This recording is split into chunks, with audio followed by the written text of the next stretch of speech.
So this talk is about critical thinking. It's just a preview of a similar module that you can find in Moodle courses. So these are the objectives of the whole module. I don't plan to cover all these objectives in this short presentation. But I would like to start with the definition of critical thinking. And please use your mobile phone and log to this Padlet. In this white note, it's the URL. And I have collected a few critical thinking definitions from a pedagogical or philosophical aspect.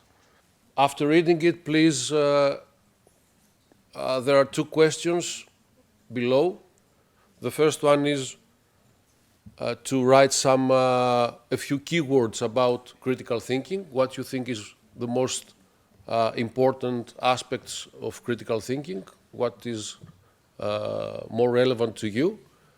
And the next question is, who do you think is critical thinking for?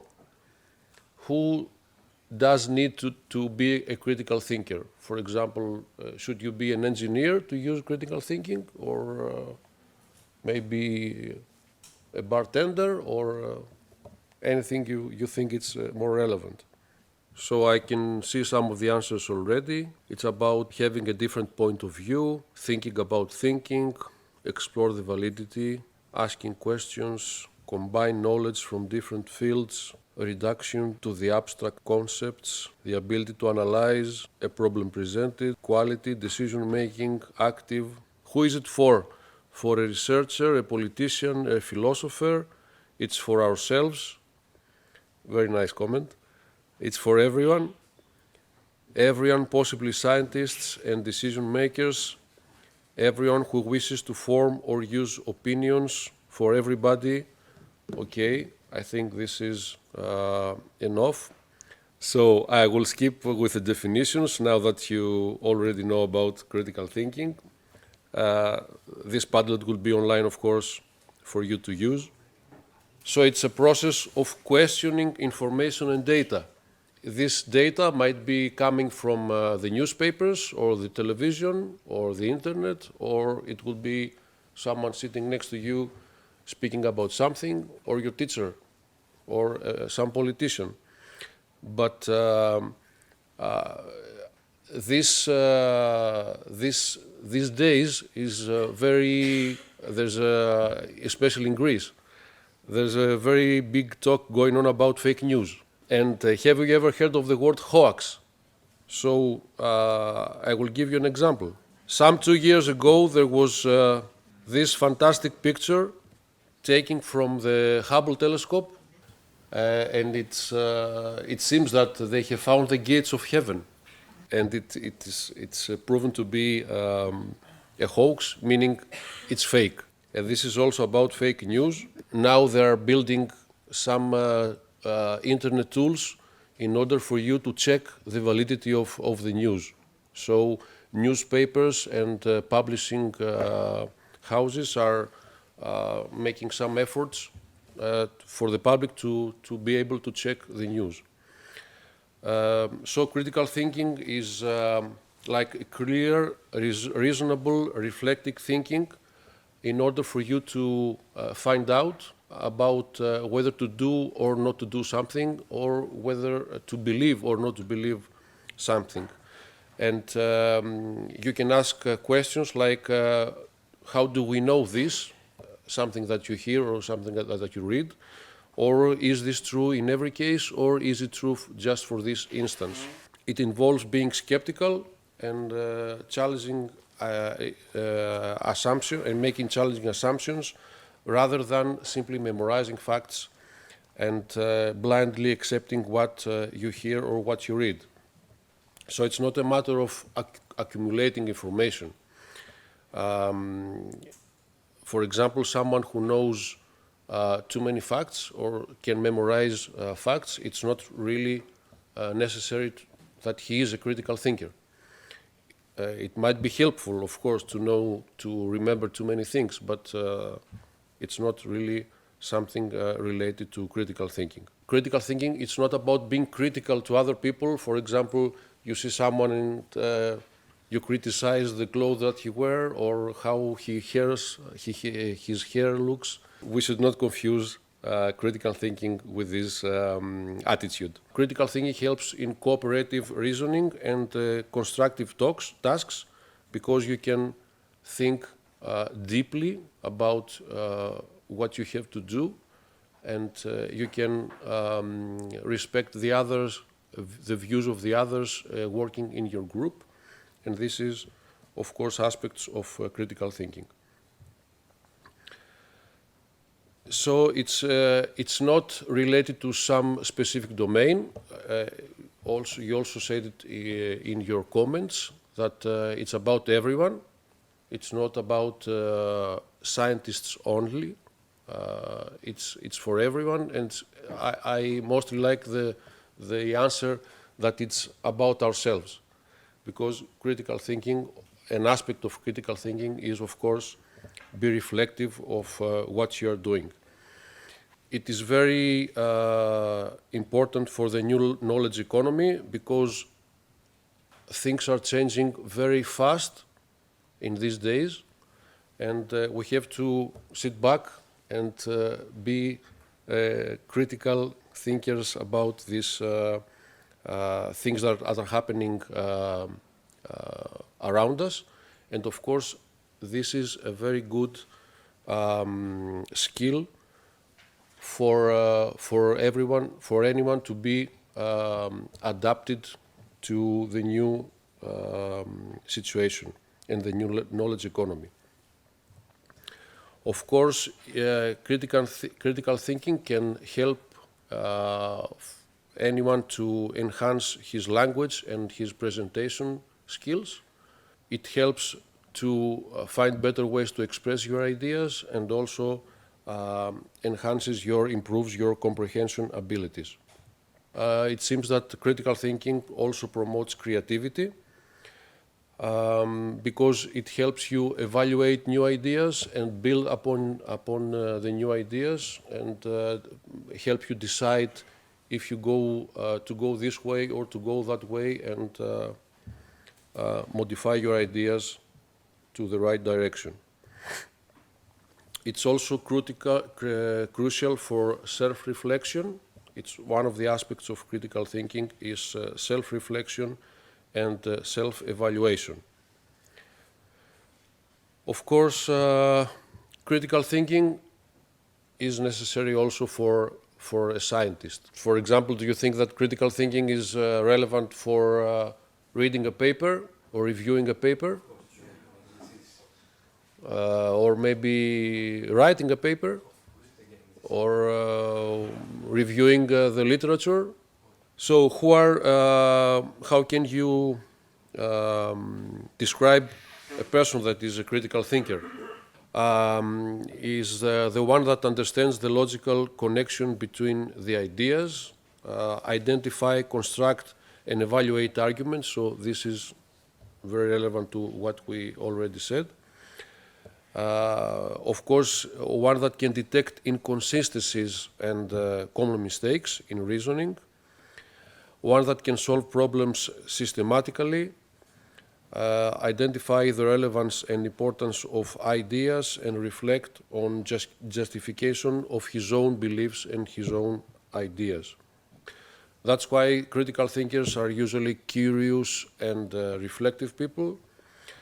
They like to explore and probe new areas and seek knowledge, clarification, and new solutions. They ask pertinent questions.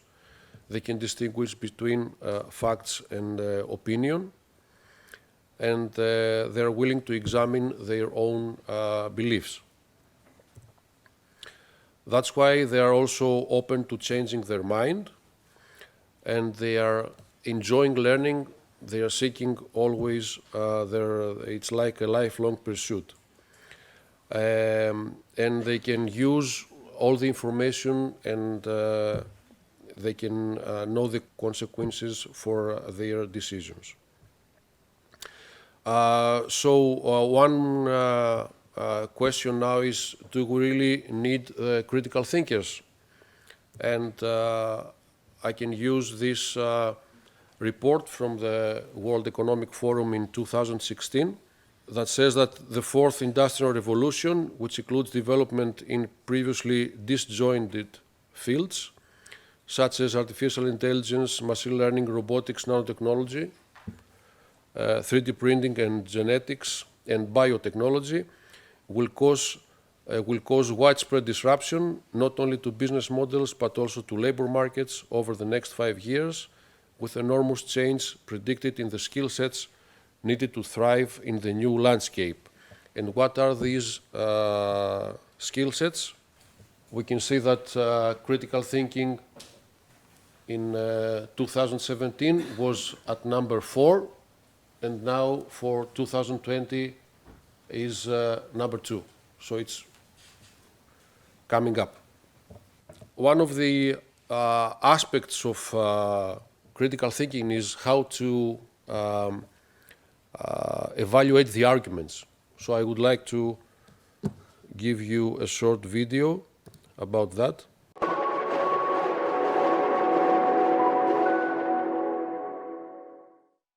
I'm Jeff Pinn. I teach at Northern Illinois University, and this is an introduction to critical thinking.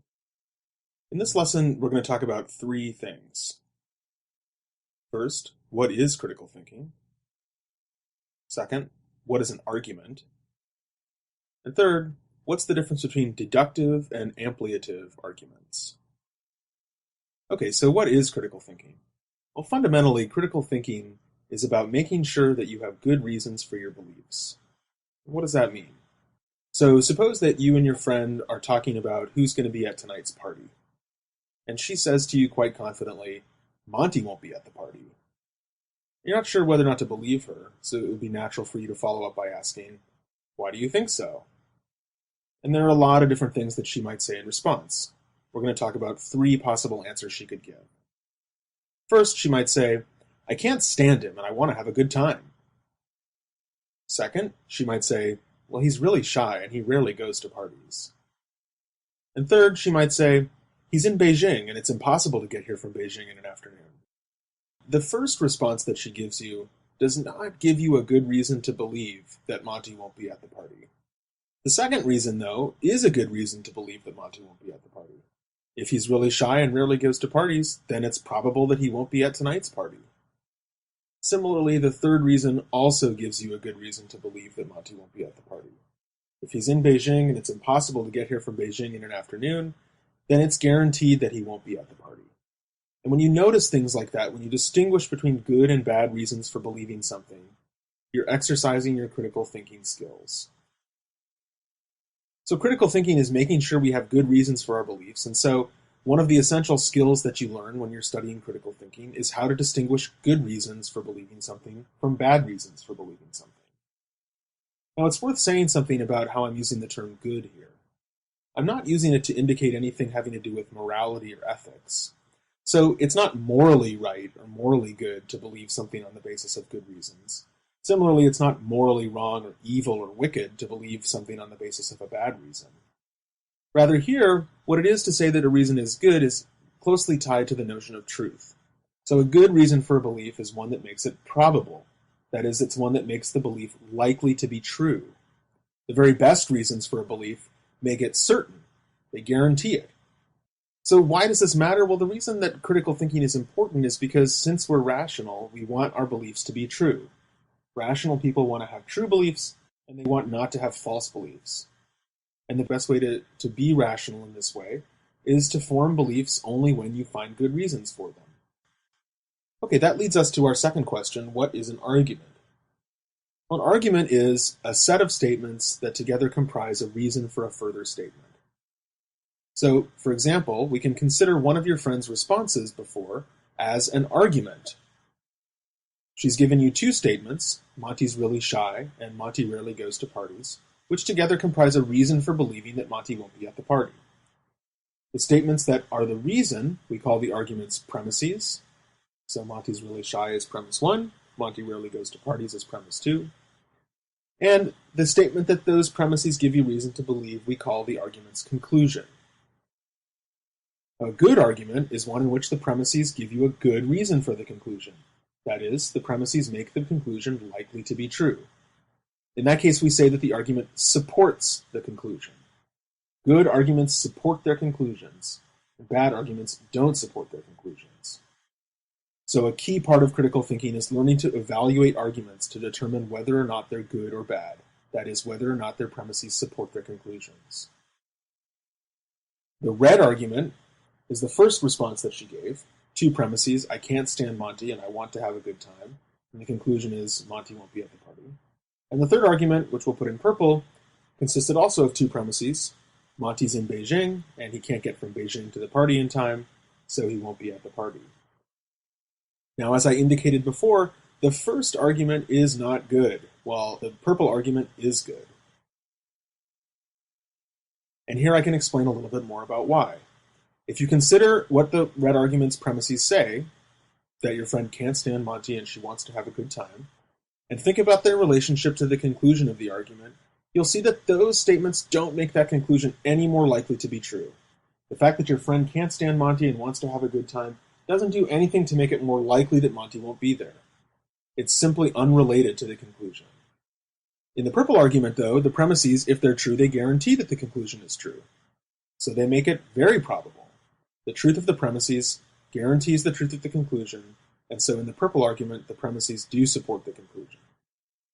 Now, it's worth pointing out that the red argument, though it's bad as it stands, could be made a good argument with the addition of some background premise. So, for example, if you found out that your friend was the person who decided who was going to be invited to the party, then the fact that she can't stand Monty and wants to have a good time would give you a good reason to believe that Monty won't be at the party, because it would give you reason to believe that she didn't invite him. But as it stands, the argument is not good. Those two premises considered in themselves give you no reason to believe that Monty won't be at the party.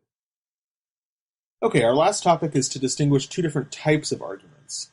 So I'm going to put up here on the left the orange argument, which is the second response that your friend gave: Monty's really shy and he rarely goes to parties.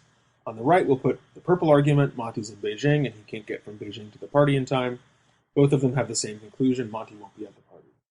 Now, as I said before, both of these are good arguments. They both do give you reason to believe the conclusion, i.e. both of them have premises which support the conclusion, but there's an important difference between the two arguments that I want to point out. If you consider the purple argument and think about what those premises say, you'll notice that if those premises are true, if Monty's in Beijing and can't get from Beijing to the party in time, then it must be true that Monty won't be at the party. Those premises guarantee the conclusion. In such an argument, where the premises guarantee the truth of the conclusion, we call the argument deductive. In a deductive argument, given the premises, the conclusion must be true.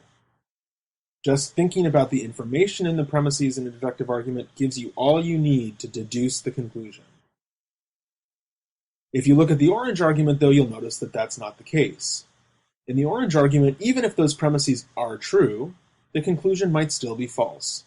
Even given that Monty's really shy and rarely goes to parties, it's still possible that he'll get over his shyness and suspend his policy of rarely going to parties and unexpectedly show up. It's unlikely, but it's possible. So the truth of the premises in the orange argument does not guarantee the truth of the conclusion. Arguments like this we call ampliative. In an ampliative argument, the truth of the premises makes the conclusion probable, but doesn't guarantee it. Now, as I said, both of the arguments are good. Ampliative arguments can often be very good arguments. They're just not deductive. The premises don't guarantee the truth of the conclusion. Now, when you're evaluating an argument, it can be important to know whether or not the argument is supposed to be deductive or supposed to be merely ampliative. If an argument is supposed to be deductive, but careful consideration of the argument reveals that in fact the premises don't guarantee the truth of the conclusion could be false even though the premises are true, that's often a good reason to reject the argument as a bad argument. Whereas in an ampliative argument, to notice that the truth of the premises doesn't guarantee the truth of the conclusion is simply to notice that it's an ampliative argument. If you were to object to the orange argument by pointing out that still the conclusion could be false, you'd really be missing the point. In an ampliative argument, it's taken for granted that the conclusion is not guaranteed by the premises. Rather, what an ampliative argument is doing is giving you reasons to think that the conclusion is probable. So knowing what type of argument an argument is essential to knowing which tools to use to evaluate whether or not it's a good argument. And we'll talk quite a bit more about different tools for evaluating both ampliative and deductive arguments in future lessons. Okay, so summing up this lesson, critical thinking is making sure that we have good reasons for our beliefs, where we understand a good reason as one that makes the belief probable or likely to be true. An argument is a set of statements, which we call premises, that together comprise a reason for another statement, which we call the argument's conclusion. And in a good argument, the premises support their conclusions. That is, the premises give you a good reason for believing the conclusion because they make it probable. A deductive argument is one where the conclusion is guaranteed by the premises. If the premises are true, then the conclusion must be true. An ampliative argument is one where the premises don't guarantee the conclusion, but they do make it probable. So they can still provide you with good reason for believing the conclusion. Okay, so that ends this introductory lesson. We saw at the video the premises and the conclusion. Both of these are considered to be statements. And what is a statement? It can be, if we're speaking grammatically, it can be a declarative sentence. For example, the Nile River is a river in northeastern Africa. This is a declarative statement, a sentence, and I think it's also a true statement. But the point is that you are, if it's a correct statement, you are able to judge where this is correct or this is not correct. For example, Yangtze River is a river in Japan, is also a declarative statement, but it's not correct. It's false, because Yangtze is in China. But, for example, sentences like, please help yourself to mole casserole, or don't tell your mother about the surprise, or do you like Vietnamese pho soup? These are not statements. These are questions, these are commands. And I will go now to the conditions. I think for everyone conducting experiments, condition is a very common word. And they are, I would like to distinguish between the necessary conditions and the sufficient conditions. So a necessary condition is that, for example, if X is a necessary condition for Y, then that means that Y, it's impossible to have Y without X. So this is a necessary condition. On the other hand, if X is a sufficient condition for Y, it means that the presence of X guarantees the presence of Y. It's impossible to have X without Y. Some examples: having 4 sides is necessary for being a square. And not being divisible by 4 is also essential or necessary for being a prime number. On the other hand, if X is not a necessary condition for Y, we simply find the situation, we try to find a situation where Y is present but X is not, in order to think about it. So being rich is not necessary for being happy. The sufficient conditions, X is a sufficient condition for Y, is to say that the presence of X guarantees the presence of Y. So being a square is sufficient for having 4 sides. If you are a square, you